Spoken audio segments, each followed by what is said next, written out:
తప్పకుండా ఒకవేళ కూటమి ప్రభుత్వంలో కనుక వీళ్ళు కనుక ఆదోని డిస్ట్రిక్ట్ చెయ్యకపోతే మా ప్రభుత్వం వచ్చాక జగన్మోహన్ రెడ్డి గారు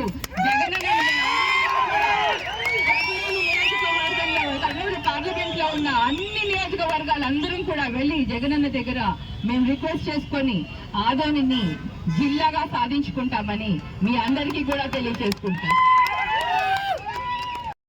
జిల్లాగా కావాలని నిర్వహిస్తున్న ప్రతి ఒక్కరికి కూడా నా హృదయపూర్వక నమస్కారాలు తెలియజేసుకుంటాను. మరి ఇందాక సాయన చెప్పినట్టు ఆదోని కనుక జిల్లా అయితే చుట్టుపక్కల ఉన్న నియోజకవర్గాలకు అన్నిటికీ కూడా ఇది సెంట్రల్ గా ఉంటుంది. కాబట్టి కర్నూలుకి వెళ్ళాలంటే కర్నూలు నుంచి కర్నూలు పార్లమెంటు చివరి ఊరు దాకా చూసుకుంటే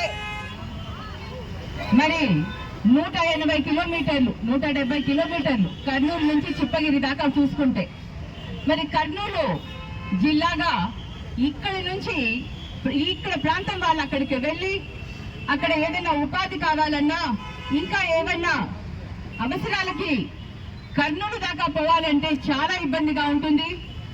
మరి సెంట్రల్ గా అన్ని ప్రాంతాలకి మధ్యలో ఉండేది ఆదోని కాబట్టి ఇటు యమగనూరుకి కానివ్వండి, మంత్రాలయానికి కానివ్వండి, ఆలూరుకి కానివ్వండి, పత్తికొండ కానివ్వండి, ఇలా మరి అన్ని ప్రాంతాలకి మధ్యలో ఉందనే ఈ రోజు ప్రతి ఒక్కరు కూడా ఆదోనిని జిల్లాగా చేయాలని కోరుకుంటారు.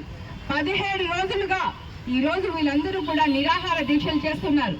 మరి ముఖ్యంగా ఈ రోజు డ్రైవర్లు కూడా మద్దతు, ఆటో డ్రైవర్లు అందరూ కూడా మద్దతు తెలుపుతూ ఈ రోజు నిరాహార దీక్షలో కూర్చోవడం జరిగింది.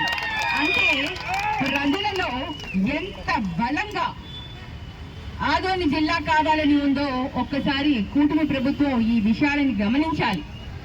అంతేకాకుండా మరి వీటన్నిటికీ కూడా సెంట్రల్ గా మధ్యలో ఉంటుందని ఆరేకళ్ళ దగ్గర మరి మెడికల్ కాలేజ్ కూడా పెట్టడం జరిగింది. ఎవరికన్నా ఏదైనా జబ్బు వస్తే, ఏదైనా ప్రాబ్లం వస్తే సూపర్ స్పెషాలిటీ హాస్పిటల్ ఉండాలి, మెడికల్ కాలేజ్ అంటే హాస్పిటల్ కూడా ఉంటుందని కర్నూలు దాకా పరిగెత్తే అవసరం లేకుండా ఇక్కడే ఈ 5-6 నియోజకవర్గాలకి అనుకూలంగా ఉంటుందని ఈ రోజు వైఎస్ఆర్సీపీ ప్రభుత్వంలో వైఎస్ జగన్మోహన్ రెడ్డి గారు ఒక హాస్పిటల్ ని అలాగే ఒక మెడికల్ కాలేజ్ ని కూడా తీసుకురావడం జరిగింది. దాన్ని కూడా కూటమి ప్రభుత్వం నిర్వీర్యం చేస్తూ ప్రైవేటైజేషన్ చేసింది.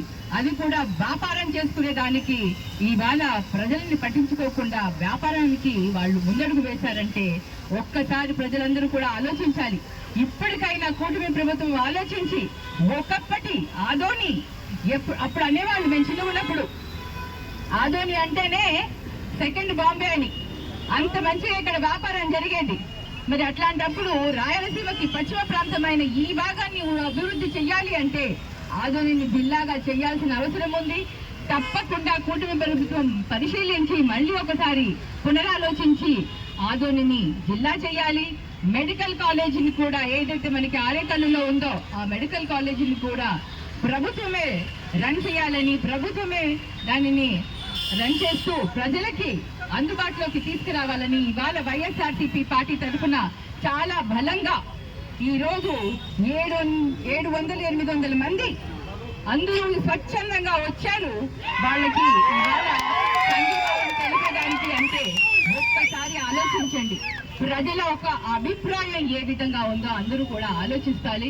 మరి ఈ విధంగా కూటమి ప్రభుత్వం తప్పకుండా ఈ రోజు ఆలోచించి మరి ఆదోనిని జిల్లా చేస్తూ మెడికల్ కాలేజీని ప్రైవేటీకరణ రద్దు చేస్తూ చేయాలని వైఎస్ఆర్సీపీ పార్టీ తరఫున బలంగా అందరం కూడా డిమాండ్ చేస్తున్నాము. మరి అందరికీ తెలుసు సాయన్న ఆదోనిలో ప్రజలకి ఎప్పుడు అందుబాటులో ఉంటారు. ప్రతి ఒక్కరికి అందుబాటులో ఉంది. ప్రతి ఒక్కరిని కూడా ప్రేమగా ఆప్యాయతగా పలకరిస్తూ సాయన్న అందరినీ కలుపుకొని వెళ్తాడు. ఈ రోజు వీళ్ళందరికీ కూడా అన్న మాట ఇవ్వడం జరిగింది. ఎన్ని రోజులైనా కూడా మేము మీ అందరికీ కూడా బలంగా మేము మద్దతిస్తాము, మీకు సపోర్ట్ గా ఉంటాము. పార్టీలకి అతీతంగా ప్రజలందరము ఒక్కటై మన హక్కుల్ని సాధించుకోవాలనేసి ఇవాళ అన్న కూడా బలంగా చెప్పడం జరిగింది. మరి మీ అందరికీ కూడా తెలియచేస్తున్నాను, అందరము ఒక్క దాటి పైన వెళ్తే ఎవరు ఏం చేయలేరు. అందరం సపోర్ట్ చేస్తే ఖచ్చితంగా దిగి వస్తుంది అనేసి ఆశిస్తున్నాను. మరి ఈ రోజు వీళ్ళందరికీ కూడా యమగనూరు కార్యకర్తలు, ప్రజలు, యమగనూరు నుంచి వచ్చిన అందరూ కూడా ఈ రోజు మీ అందరం కూడా సంఘీభావం తెలియజేస్తున్నాము. వారందరికీ కూడా ప్రతి ఒక్కరూ వీరికి సంఘీభావం తెలియడానికి చేసిన అందరికీ కూడా కృతజ్ఞతలు తెలియజేసుకుంటున్నాను.